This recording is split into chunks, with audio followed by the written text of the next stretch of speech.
the President of the Senate, and I thank my colleague for his comments on the Affordable Care Act.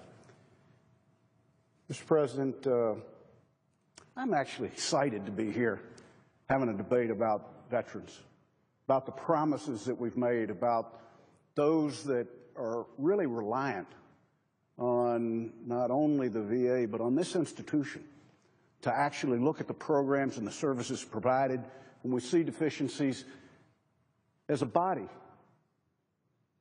reforming them, fixing them, so our customer, who is that person who made that ultimate sacrifice of putting on a uniform and in many cases having a lifetime disability because of it, can count on that health care system to be there. I would have expected that we would be on the floor debating in a bipartisan way those fixes that were needed to make sure that disability claims didn't have veterans that had to wait hundreds of days to determine whether they were going to have a disability that was signed off on, and if so, what the percentage was, and that percentage then provided them income. I thought we'd focus on the challenges that the Senate should have to reform how the appeals process works. You see, when a veteran is denied a disability claim or he gets less than he thinks he should have been awarded, then he has the opportunity to appeal that to the Court of Appeals. And now the time for the appeals decisions has grown to years. It shouldn't be like this. This is absurd that the Congress of the United States, much less the Veterans Administration, is content with the deficiencies that we have in a broken system. Instead of being here to look at fixes provided under the Sanders bill, we're here at how we expand the population of coverage. We're here with programs that have had little to no hearings. We're here without understanding the intended or the unintended consequences. Let me just share the knowledge I have of North Carolina, where we have the largest growing veterans population in America. I don't have the facilities today to handle that veterans population in the time frame that Americans are used to being delivered health care.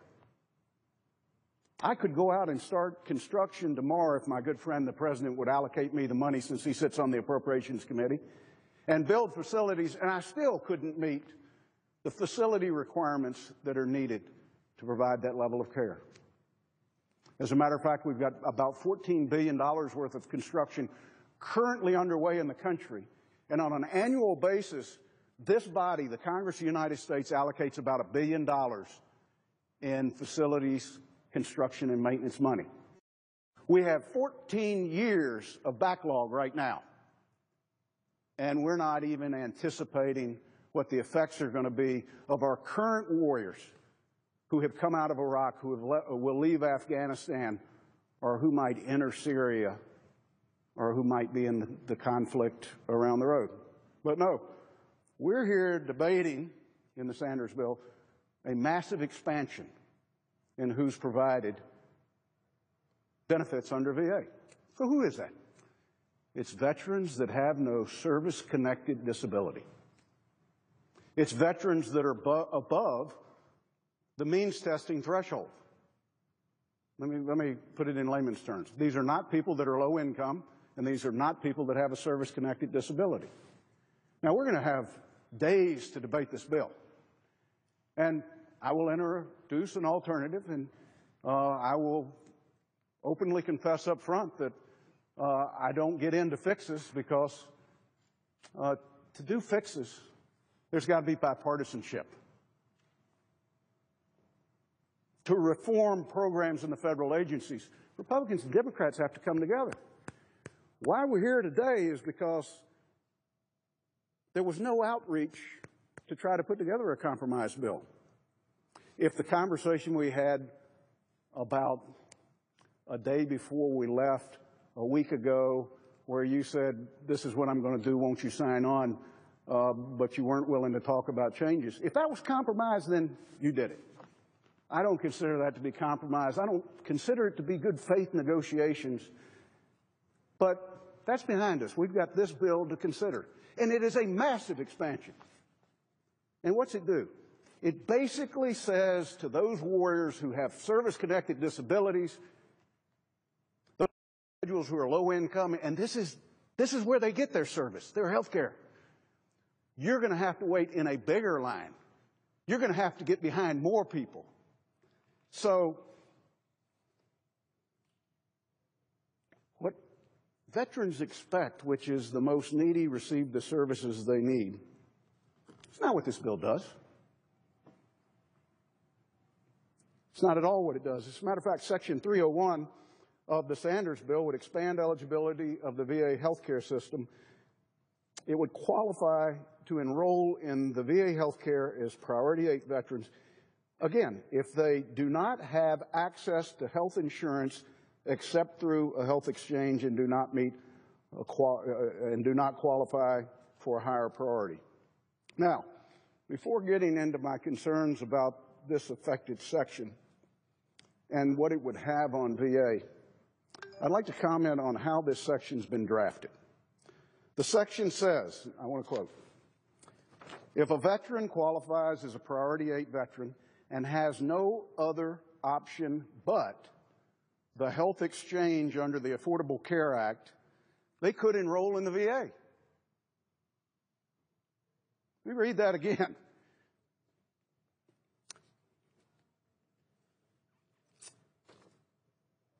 If a veteran qualifies as a Priority 8 veteran and has no other option but the health exchange under the Affordable Care Act, they can enroll in the VA. Now, we've just mandated to everybody in this country, except when the president delays the mandate, that they've got to be under the Affordable Care Act and they're part of the health exchange. And now we're saying to Priority 8 veterans, if your only option is the health exchange, we'll let you opt into the VA. If the health exchange is that good, then why would we dare risk all other veterans who have service-connected disabilities or low incomes having to wait behind people who were provided health care out of the health exchange? Now, some Priority 8 veterans may even qualify for a subsidy under the exchange, something that they would not receive if they would enroll in VA health care. Now, I don't know, are they concerned that these veterans will be unable to find a plan that meets their needs? Everybody else in America was shoved into it. Why should we be concerned about them? But my intention today isn't to open up a health care debate. I do have serious concerns about this expansion. Expanding eligibility could stress an already overburdened system. There's a reason why Priority 8 veterans was halted. VA found that they could not provide timely access to services while sustaining the high level of care. And judging by the well over 30 healthcare inspectors' reports issued by the Office of Inspector General, this alone, VA is having trouble with the limited group that they currently serve. Here's some examples of the IG's healthcare inspections reports released since January 2013. 1, 3 deaths in Atlanta because of delays in mental health care. 2 reports regarding delays in GI consults and issues with facilities operating services in Columbia, South Carolina. 3, emergency department patient at the Memphis VA Center. 4, 2 reports on the inappropriate use of insulin pens at both the VA Western New York healthcare system and the Salisbury VA Medical Center. 5, 2 reports on Legionnaire's disease at VA Pittsburgh and a review of Legionnaire's disease prevention at VA facilities. if we expand enrollment, if we expand the coverage, it would surely require an increase in funding at the VA. When we increase the number of patients entering the system, we certainly need to hire additional staff and to provide more space to treat the new veterans. I've already talked about the 14-year backlog we've got on facilities now. Without follow-through on secondary costs, we only frustrate veterans when their expectations aren't met, not satisfy them. I truly believe that if we expand government programs, we need to do it responsibly. We need to understand the intended consequences and plan for the unintended consequences. We should explore whether VA could manage the implementation of this expansion. We should explore what impact this will have on the VA's ability to treat combat veterans and veterans with limited incomes, and find out what needs, new needs, both in staffing and space, would be created by this expansion. Unfortunately, we don't know the answers to these questions, because in preparation for this section, the majority didn't hold an oversight hearing looking specifically at the consequences, intended or unintended, to expand enrollment in Priority 8 veterans. In fact, the only hearing on this subject was a hearing on legislation pending before the committee on October 30th, 2013. At that hearing, we heard testimony on 36 bills, clearly not enough time to examine the details of any of the 30 bills. From their testimony at the hearing, VA obviously agrees with me. Dr. Robert Jesse, Principal Deputy Undersecretary for Health, indicated that expanding enrollment of Priority 8 veterans, and I quote, presents many potential complications and uncertain effects on VA's enrollment system. That comes from a guy pretty high up within the Veterans Administration, that they're not necessarily for this. Finally, Mr. President, I want to address a comment my colleague from Vermont said at a press conference a few weeks ago. He said, and I quote, "We're not going to bring one new person in without making absolutely certain that the VA has the resources to accommodate those people." Now, as I read the bill, there's nothing in this provision or in the bill itself that would restrict implementation in that way. However, I would gladly support an amendment which would delay this provision until GAO reports that the VA could manage this additional population of veterans. Now, Mr. President, you might be thinking, as others who are listening, what's all this cost? How's it paid for? Is the funding reoccurring, or is it a one-time funding?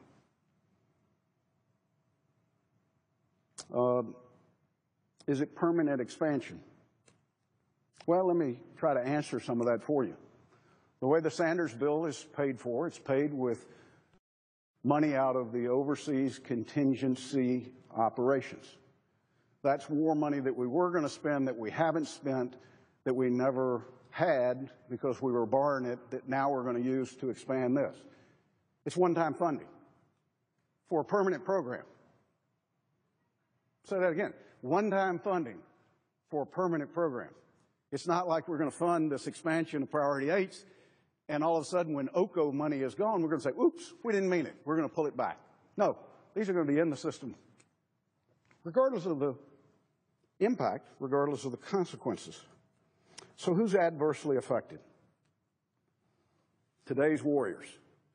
The same warriors that are waiting in line to get health care services are now going to compete for a limited number of slots to be seen by people who might have had private insurance, by people who might have been in the health care exchange, by individuals that are not low income, have no service-connected disability. Who else? Those veterans with disability claims that are waiting for the determination. I mean, they're going to be impacted by this because you've got such an influx of people within the system. Those veterans who are waiting for disposition of their disability claims, their appeals. Those that have gone back, they've waited, they've finally gone through hundreds of days for a claim to be determined, only to find out they've got to appeal it, and now they're going to go through hundreds of days of appeal. And now we're saying, you know, we're going to have to start using some of these people to administer these new services that far exceed outside of Priority 8, which I focused on. But we'll talk about the entirety of this bill as the next several days go on. Last one, and I'll stop for today, or at least for this afternoon. Who's adversely affected? Our kids, our grandchildren. The ones that sit at home today hoping that the decisions that we make about future obligations take into account that they're paying the tab. That they're the ones that are going to be here years from now keeping the promises we made. And they're hoping we only make the ones that we can keep. I want to tell a personal story. Mr. President, how much time do I have left on my side? 5 minutes, sir. I want to tell a personal story, if I can, about a trip to one of our military cemeteries abroad. And I was there for a Memorial Day service, and we were in the country of Belgium. And much to my amazement, as we got there for this Memorial Day service, there were probably 4,000 to 5,000 individuals there for this. And we got through with the formalities of a very well-constructed Memorial Day celebration. And as I wandered through the graves, I found this Belgian couple with their 2 young children at the headstone of an American soldier from World War II.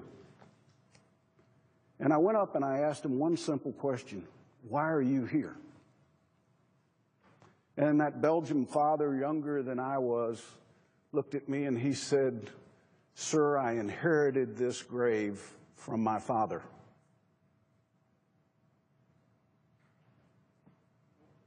He said, "My father took the responsibility for this grave to always make sure that it was just like it was the day he got it. And I have now inherited that from my father, and my children will inherit that responsibility from me." Now, Mr. President, I'm going to tell you, I know there are a lot of veterans organizations out there that really hope that Senator Sanders' bill becomes law. But I think there are a lot of veterans out there that are hoping that it doesn't. They're the veterans that need the VA system.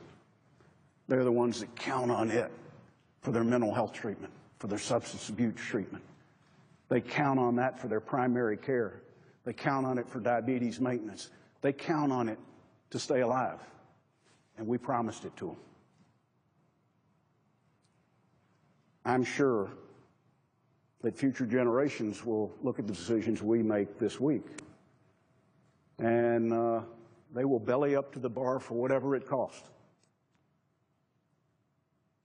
But I think it's also important for us to remember our obligations stretch long before our service here, long past our service here. And that though it seems somewhat easy, somebody else's money,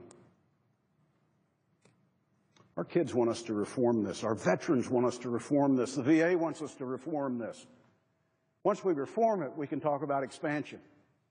Until then, it's irresponsible for the Congress of the United States, for the Senate of the United States, to talk about dumping more people in a broken system, to talk about asking those who have already waited so long to wait longer because of our actions. Mr. President, I yield the floor. Senator from North Carolina. Mr. President, I thank my colleague, chairman of the committee. He's right. We do have a lot of agreements. As a matter of fact, about 80% of the policy in his bill he will find in my alternative bill. But 20% I have big problems with. I have problems with the cost.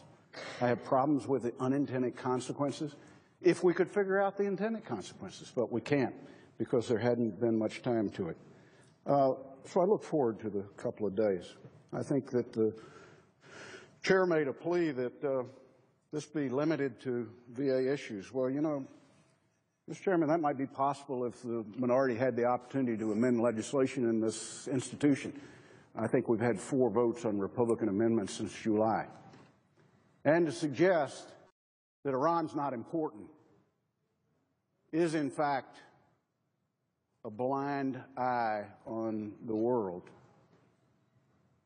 I have in my bill a piece of legislation that's co-sponsored by 59 senators, bipartisan, the Iran sanctions bill.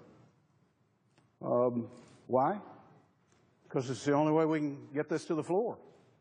It's because we're denied any other attempt to do it. This is something that's important to the American people. It's important to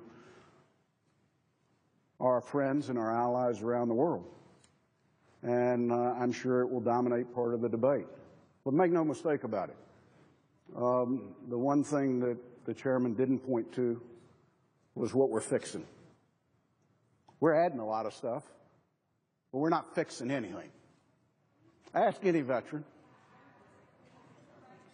whether the system needs reform. I ask for an additional 30 seconds.